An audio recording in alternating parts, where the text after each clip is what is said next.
Welcome to my channel Naseem sir academy. Naseem sir academy में आप सभी का स्वागत है। उम्मीद करता हूं आप सभी लोग अच्छे होंगे और स्वस्थ होंगे। चलिए मेरे प्यारे बच्चों, आज हम लोग बिहार बोर्ड मैट्रिक परीक्षा के लिए मैथमेटिक्स का ऑब्जेक्टिव क्वेश्चन सॉल्व करने जा रहे हैं, जो परीक्षा की दृष्टि से काफी महत्वपूर्ण है और ये सब प्रश्न परीक्षा में बार बार पूछा जाता है।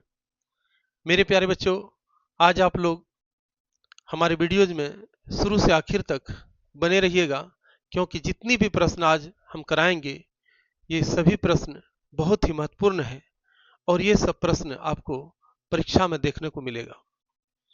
मेरे प्यारे बच्चों, आप लोग मेरे चैनल नसीम सर एकेडमी को सब्सक्राइब करें, लाइक करें, शेयर करें, कमेंट करें और बेल आइकन को जरूर प्रेस करें। चलिए मेरे प्यारे बच्चों, आज हम लोग क्लास स्टार्ट करते हैं। मेरे प्यारे बच्चों, अब हम लोग क्वेश्चन नंबर 27 को पढ़ते हैं, देखते हैं क्या कह रहा है। कह रहा है दो संख्याओं का महत्तम समवर्त कितना है, 27 है, और लघुत्तम समवर्त कितना है, 162 है। यदि उनमें से एक संख्या कितना है, 54 है, तो दूसरी संख्या ज्ञात करने के लिए बोल रहा है। ठीक है, इसको सॉल्व करते हैं बाबू, है ना। तो इसका एक फॉर्मूला होता है, तुम लोग पता है शायद। पहली संख्या इंटू दूसरी संख्या, बचपन का फॉर्मूला है ये, बराबर मौ यानी महत्तम समवर्त गुना लघुत्तम समवर्त, है ना। तो यहां क्या कह रहा है कि दो संख्याओं का मौ कितना है बाबू, 27 है ना। लिख दिया 27। और लौ कितना है, लघुत्तम समवर्त 162 है। यदि उनमें से एक संख्या कितना है, यानी पहली संख्या 54 है, तो दूसरी संख्या क्या होगी, यानी दूसरी संख्या निकालना है। ठीक है, कोई दिक्कत नहीं। अब हम लोग लिख सकते हैं कि दूसरी संख्या बराबर के 27 गुना 162 बटा 54। कोई दिक्कत नहीं ना। ठीक है, 27 दूना 54 और 2 अठे 16 और 2 एका कितना हो गया, दूसरी संख्या 81 हो गया। ऑप्शन यहाँ 81 देखिए कहां पर है, ऑप्शन डी में 81 है, ऑप्शन डी हो जाएगा। यहां तक अगर कोई दिक्कत है तो बताइए। ठीक है, अब हम लोग क्वेश्चन नंबर 28 को पढ़ते हैं कि संख्याएं 12, 15 एवं 21 का महत्तम समवर्त होगा। बहुत इजी क्वेश्चन है ना। सॉल्व करते हैं बाबू इसको। ठीक है, 12 का एलसीएम निकाल लेते हैं पहले बाबू। 2 तिया 6, 3 एका 3। फिर किसका निकालेंगे हम लोग, 15 का भी निकाल लेते हैं। 3 पचे 15, 5 का 5। फिर किसका, 21 का, 3 सते 21। ठीक है, ये तीनों का हम लोग एलसीएम निकाल लिए, है ना। अब हम लोग लिखते हैं 12 का क्या होगा अभाज्य गुणनखंड, 2 गुना 2 गुना 3 गुना 1। ठीक है, 15 का कितना हो जाएगा, 3 गुना 5 गुना 1। 21 का कितना हो जाएगा, 3 गुना 7 गुना 1। तो महत्तम समवर्त निकालना है। महत्तम समवर्तक तो क्या करेंगे, इसमें देखते हैं कि तीनों में जो कॉमन आ जाए वही क्या होता है, महत्तम समवर्त होता है। देखते हैं, इसमें भी है और इसमें भी। कितना है, 3 है। 3 ही एक ऐसी संख्या है जो इसमें है। 1 भी है, 1 से कोई फर्क नहीं पड़ेगा यहां। तो कितना हो जाएगा, तो 900 बराबर के 3 गुना 1 3। ऑप्शन कहां पर है 3? ऑप्शन ए हो जाएगा। यहां तक अगर कोई दिक्कत है तो बताइए बाबू। ठीक है, अब हम लोग नेक्स्ट क्वेश्चन पर चलते हैं। मेरे प्यारे बच्चों, अब हम लोग क्वेश्चन नंबर 29 को पढ़ते हैं। क्वेश्चन नंबर 29 में क्या कह रहा है कि बिंदुओं 4 3 और 1, -1 के बीच की दूरी है ना। तो डिस्टेंस फॉर्मूला से इसको बना लेंगे दूरी सूत्र से। ठीक है, यानी बीच की दूरी पूछा है ना। तो ये है हमारा क्या, ए है, और ये क्या है बाबू, बी है। ए कितना है 4 3, बी कितना है 1 - 1। इसकी दूरी निकालना है, ए बी की दूरी। ठीक है, ए बी की दूरी निकालेंगे। ये क्या है बाबू, ये x है, x1 है, और ये y1 है, और x2 है, और ये क्या है y2 है। ठीक है, तो दूरी सूत्र क्या होता है ना। दूरी सूत्र से ए बी बराबर के रूट अंडर x2 - x1 का whole square plus y2 - y1 का होल स्क्वायर, यही तो होता है दूरी सूत्र, है ना। तो हम लोग क्या करेंगे, x2 कौन है देखिए तो 1 है ना।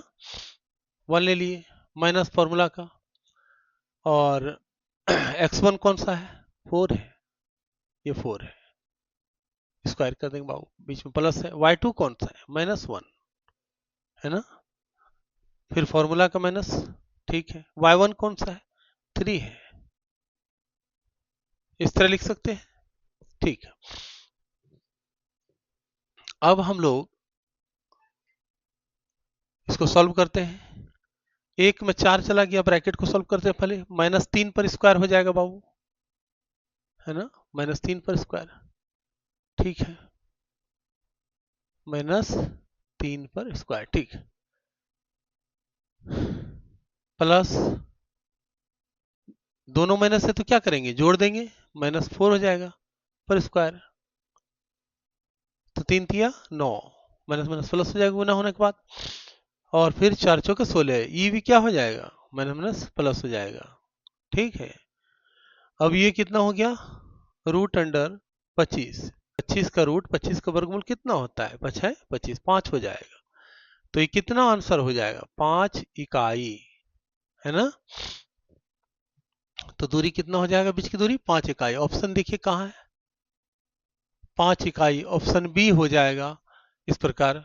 यहां तक अगर कोई दिक्कत है तो बताइए। ठीक है, अब हम लोग क्वेश्चन नंबर 30 को पढ़ते हैं। ठीक है, आर त्रिज्या वाले अर्धगोले का आयतन होगा। ये तो डायरेक्ट फॉर्मूला पूछ लिया है ना, और ये फॉर्मूला पूछते रहता है, इसलिए इसको याद कर लीजिएगा। और क्या हो जाएगा, आर त्रिज्या वाले अर्धगोले का आयतन होगा। तो अर्धगोले का आयतन क्या होता है 2/3πr²। और गोले का आयतन, गोले का आयतन अगर पूछता तो 4/3πr³ हो जाता, है ना। ठीक है, ऑप्शन सी हो जाएगा। यहां तक अगर कोई दिक्कत है तो बताइए। ठीक है, चलिए अब नेक्स्ट क्वेश्चन पर। अब मेरे प्यारे बच्चों क्वेश्चन नंबर 31 को पढ़ते हैं कि बिंदुओं ए यानी 2, -4 और 4, -2 को मिलाने वाली रेखाखंड का मध्य बिंदु है ना। तो मध्य बिंदु निकालना है ना, मध्य बिंदु निकालना है। तो मध्य बिंदु का फॉर्मूला क्या होता है, हम लोग पढ़े हैं मिड पॉइंट, है ना, का फॉर्मूला। तो बाबू मध्य बिंदु का फॉर्मूला क्या होता है, मध्य बिंदु बराबर के x1 plus x2/2 y1 plus y2/2, ये होता है। ठीक है, यहां पर दिया हुआ है, ये हमारा क्या है, ये x1 है बाबू, है ना, ये क्या है, y1 है, ये क्या है, x2, और ये क्या है, y2 है। ठीक है, तो x1 कितना है, इस पे रखते हैं, x1 हमारा है 2 और x2 कितना है, 4 है बटे 2, है ना। y1 कितना है, y1 -4 प्लस y2 कितना है, y2 है -2, है ना, बटा 2। ठीक है, इसको सॉल्व करते हैं बाबू, 2 4 6 बटे 2 और -4 और प्लस माइनस माइनस कितना हो जाएगा, -4 और -2 -6 हो जाएगा बाबू बटे 2। ठीक है, इसको हम कटा देते हैं बाबू, कटा दिया, कटाने के बाद कितना आया देखिए, 3 और -3, 3 माइनस 3 कॉमा -3 आया। ऑप्शन में कहाँ है, ऑप्शन हमारा सी हो जाएगा इस प्रकार। ठीक है, यहां तक अगर कोई दिक्कत है तो बताइए। ठीक,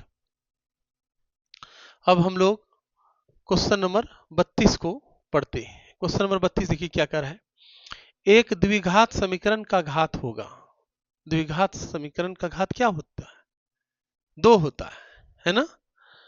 अच्छा, इस तरह घात का सवाल पूछा जाता है, अगर त्रिघात पूछ देता तो घात कितना होता है त्रिघात में, यानी 3, और रैखिक समीकरण पूछ देता तो उसकी घात कितना होती है, 1 होती है ना। तो इस तरह हम लोग इस प्रकार कितना हो जाएगा, ये ऑप्शन 2 हो जाएगा। ठीक है, अब हम लोग नेक्स्ट प्रश्न पर चलते हैं। मेरे प्यारे बच्चों, अब हम लोग क्वेश्चन नंबर 33 को पढ़ते हैं कि यदि त्रिभुज एबीसी के शीर्षों के निर्देशांक इतना तथा इतना हो तो त्रिभुज के केंद्रक के निर्देशांक होंगे। ठीक है, तो अब हम लोग केंद्रक के निर्देशांक निकालते हैं, है ना।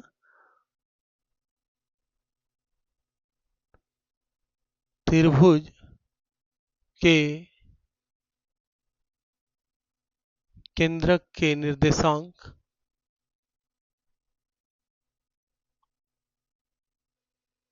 का फॉर्मूला क्या होता है बाबू, है ना। केंद्रक के निर्देशांक का फॉर्मूला होता है x1 plus x2 plus x3 बटा 3 comma y1 plus y2 plus y3 बटा 3, इस तरह होता है। अब देखिए यहाँ पर x1 कौन है, ये x1 होता है बाबू, है ना। ये क्या होता है, y1 होता है बाबू, ये क्या होता है x2, ये y2, और c वाला कहाँ है, ये x3 होता है और ये y3 होता है। ठीक है, अब यहाँ पर x1 कितना है बाबू, 2 है, x2 कितना है, 0 है, x3 कितना है, 4 है, बटा कितना करना है, 3 कर देते हैं। y1 कितना है देखो तो, 4 है, y2 कितना है, 6 है, और y3 कितना है, -1 है, यानी प्लस माइनस माइनस हो जाएगा, तो माइनस कर देते हैं, है ना, बटा 3। ठीक है, 2 4 6 हो जाएगा, है ना, 2 4 कितना हो जाएगा, 6 बटा 3। ठीक है, कॉमा 4 6 10, है ना, फिर घटा देते हैं, है ना, तो 4 6 10 और 10 में कितना, 9 बटा 3, 3 दूना 6 और 3 तिया 9, क्या हो जाएगा बाबू, 2 और 3 हो जाएगा। केंद्रक के निर्देशांक कितना होंगे, 2 और 3। ऑप्शन देखिए कहां पर है, ऑप्शन हमारा बी में है, 2 3, ऑप्शन बी हो जाएगा। यहां तक अगर कोई दिक्कत है तो बताइए। ठीक है, अब हम लोग क्वेश्चन नंबर 34 को पढ़ते हैं बाबू। क्वेश्चन नंबर 34 में क्या कर रहा है कि यदि किसी त्रिज्याखंड के केंद्रीय कोण की माप थीटा तथा त्रिज्या r है तो इसके चाप की लंबाई है। ये फॉर्मूला पूछ दिया है चाप की लंबाई का, है ना। तो चाप की लंबाई का फॉर्मूला क्या होता है? चाप की लंबाई का फॉर्मूला देखते हैं, है ना। तो यही होता है थीटा बटे 360 गुना 2 पाई r, यही तो है। ठीक है, ऑप्शन ए हो जाएगा। और इसी में अगर क्षेत्रफल पूछता तो कौन सा होता? कौन सा होता? क्षेत्रफल पूछता तो बाबू ऑप्शन सी हो जाता, पाई आर स्क्वायर थीटा बटे 360 डिग्री। और ये भी पूछ देता है कभी कभी, इसलिए इसको याद कर लेंगे इस फॉर्मूला को। चलिए, यहां तक अगर कोई दिक्कत है तो बताइए। चलिए अब हम लोग नेक्स्ट क्वेश्चन पर चलते हैं। मेरे प्यारे बच्चों, अब हम लोग क्वेश्चन नंबर 35 को पढ़ते हैं। क्या कह रहा है कि यदि समीकरण एक्स स्क्वायर प्लस 2k(x + 4) बराबर के 0 का एक मूल 2 है तो k का मान है ना। एक मूल दिया हुआ है और k का मान पूछ रहा है। ठीक है बाबू, इसको सॉल्व करते हैं। तो ये जो 2 दिया हुआ एक मूल, यानी x बराबर कितना है इसका? 2 है ना। तो x बराबर 2 का मान रखने पर किसमें रखेंगे? इसमें रखेंगे, है ना, ये समीकरण में। तो X square plus 2k(x + 4) equal to 0, है ना। अब 2 रखेंगे मान किसके जगह पे? x के जगह पे। 2 दूना 4 हो जाएगा, ठीक है। 2 गुना k गुना 2 प्लस 4 बराबर 0 हो जाएगा बाबू। ठीक है, अब इसको सॉल्व करेंगे कि 2 दूना 4 और प्लस 2 दूना 4k और प्लस 4 बराबर के 0। यहां तक कोई दिक्कत नहीं। इसको लिख सकते हैं बाबू कि 4 4 क्या हो जाएगा? 4 और 4 क्या हो जाएगा? 8 हो जाएगा, है ना। और प्लस 4k बराबर के 0 लिख सकते हैं। देखो तो 4 4 8 प्लस 4k बराबर के 0 लिख देते हैं। ठीक है, अब इसको सॉल्व करते हैं। 4k बराबर के, अगर 8 इधर चला जाएगा तो क्या हो जाएगा बाबू? -8 हो जाएगा। तो k बराबर के, इसलिए k बराबर के -8 बटे 4, 4 दूना 8, k बराबर कितना? -2। k का मान पूछ रहा था, k बराबर कितना आया? -2 आया। -2 किस ऑप्शन में है? ऑप्शन बी में है। इस प्रकार ऑप्शन बी हो जाएगा। यहां तक अगर कोई दिक्कत है तो बताइए। ठीक है, अब हम लोग क्वेश्चन नंबर 36 को पढ़ते हैं। क्वेश्चन नंबर 36 देखिए क्या कह रहा है कि निम्नलिखित में कौन किसी घटना की प्रायिकता नहीं हो सकती है? बहुत अच्छा क्वेश्चन है ना। तो इसको ऑप्शन से देख के बनाएंगे, है ना। देखिए, तो प्रायिकता का मान जो होता है अधिकतम कितना होता है? 1 होता है, यानी 1 से ज्यादा नहीं होना चाहिए बाबू, है ना। तो यहां देखिए 0.5 है, ये तो ठीक है, ये तो हो सकता है। 1.5 है, ये तो 1 से ज्यादा है, यही हो जाएगा। 1 से अधिक है, ये प्रायिकता नहीं हो सकता है ना। 1.5 क्योंकि 1 से अधिक है, ये भी कम है। और इसको भी सॉल्व करेंगे तो कितना हो जाएगा? 4 सते 28, है ना, और 4 पंचे 20 हो जाएगा, ये भी कम है। इसका मतलब ऑप्शन बी हो जाएगा। यहां तक अगर कोई दिक्कत है तो बताइए। ठीक है, अब हम लोग नेक्स्ट प्रश्न पर चलते हैं। मेरे प्यारे बच्चों, अब हम लोग क्वेश्चन नंबर 37 को पढ़ते हैं। देखिए क्या कर रहा है प्रश्न। द्विघात समीकरण y² + 3y - 18 बराबर 0 के मूल होंगे, है ना। यानी द्विघात समीकरण का मूल निकालना है। इसको सॉल्व करते हैं बाबू, है ना। यहां पर देखिए y² + 3y - 18 बराबर 0, ठीक है। इसको सॉल्व करने के लिए क्या करेंगे हम लोग? इसको सॉल्व करने के लिए सबसे पहले हम लोग इसका गुणनखंड निकाल लेते हैं, है ना। तो गुणनखंड निकालते हैं, तो 18 का पहले हम लोग एलसीएम निकाल लेते हैं। ये समझाने के लिए हम लोग करें, 2 9 18, 3 तिया 9, 3 का, ठीक है। अब देखिए 2 गुना 3 गुना 3 गुना 1, देखिए यानी गुना करने के बाद -18 हो जाना चाहिए वाई स्क्वायर, और जोड़ने पर और घटाने पर कितना होना चाहिए? 3y होना चाहिए। तो यही तो गुणनखंड है। हाँ, 2 तिया 6, 3 का 3। अच्छा देखिए 6 तिया 18 तो हो जाएगा, माइनस है, एक को अगर हम प्लस ले लें दूसरा हम माइनस ले लें, 6y में 3y चला जाए कितना? तो 3y, एक तो ये हो गया, और दोनों को गुना करेंगे तो -18 हो जाएगा, है कि नहीं? इसका मतलब ये गुणनखंड हो जाएगा। देखिए कैसे, वाई स्क्वायर लिख लिए बाबू, प्लस कितना लिख लेंगे? 6y, माइनस कितना लिख लेंगे? 3y, माइनस यहां पर कितना है? 18 है, लिख लेते हैं, बराबर 0। यहां तक अगर कोई दिक्कत है तो बताइए। ठीक है, अब इसको क्या करेंगे? कॉमन ले लेते हैं बाबू। कॉमन y ले लेते हैं, कॉमन y प्लस 6 है ना, यहाँ कितना कॉमन ले लें? यहाँ 3 ले लेते हैं, y और माइनस माइनस कितना हो जाएगा? प्लस, और 3 6 के 18, ये भी 6 हो जाएगा। हाँ ठीक है, यहां तक कोई दिक्कत नहीं ना। अब हम लोग क्या करेंगे, y माइनस 3 इसको लिख लेते हैं बाबू पहले, और y प्लस 6 बराबर के 0 कर लेते हैं। ठीक है, अब यहां पर देखिए अलग अलग निकालते हैं कि y माइनस 3 बराबर के 0, तो y बराबर कितना हो जाएगा बाबू? 3 हो जाएगा। ठीक है, अच्छा अगेन यानी फिर क्या करेंगे हम लोग? y प्लस 6 बराबर के 0, ठीक है, y प्लस 6 बराबर 0, यानी y बराबर के -6,